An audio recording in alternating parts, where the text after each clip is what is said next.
ಎಲ್ಲರಿಗೂ ಹಸು ಬೆಣ್ಣೆ ಸಿಗೋದು ತುಂಬಾನೇ ಕಷ್ಟ. ಹಾಗಾಗಿ ಕೆಲವರು ಡೈರಿಯಿಂದ ತಂದು ಬೆಣ್ಣೆ ಕಾಯಿಸ್ಕೊಳ್ಳೋರ್ಗೆ ಈ ವಿಡಿಯೋ. ನಂದಿನಿ ಡೈರಿಯಿಂದ ಅನ್ಸಾಲ್ಟೆಡ್ ಬಟರ್ನ ತಂದು ಫ್ರೆಶ್ ಆಗಿ ಮನೇಲೇನೆ ತುಪ್ಪ ಕಾಯಿಸಿದೆ. ಹಸು ಬೆಣ್ಣೆನೇ ಆಗಲಿ ಡೈರಿ ಬೆಣ್ಣೆನೇ ಆಗಲಿ ನೀಟಾಗಿ ಅದನ್ನ ಕಾಯಿಸೋದ್ರ ಮೇಲೆ ನಿಮಗೆ ತುಪ್ಪದ ಫ್ಲೇವರ್ ಸಿಗುತ್ತೆ.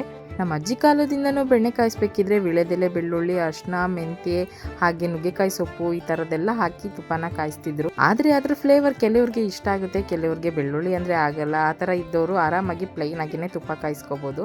ಡೈರಿಯಿಂದ ಬೆಣ್ಣೆ ತಂದು ತುಪ್ಪ ಮಾಡೋರು ಆರಾಮಾಗಿ ಯಾವುದೇ ಅಡಿಷನಲ್ ಏನು ಹಾಕ್ತಲೇ ಆರಾಮಾಗಿ ಪ್ಲೈನ್ ಆಗಿ ತುಪ್ಪನ ಕಾಯಿಸ್ಕೋಬೋದು. ತುಂಬ ಮಳ್ಳಾಗಿ ರುಚಿಯಾಗಿರೋ ತುಪ್ಪ ಸಿಗುತ್ತೆ.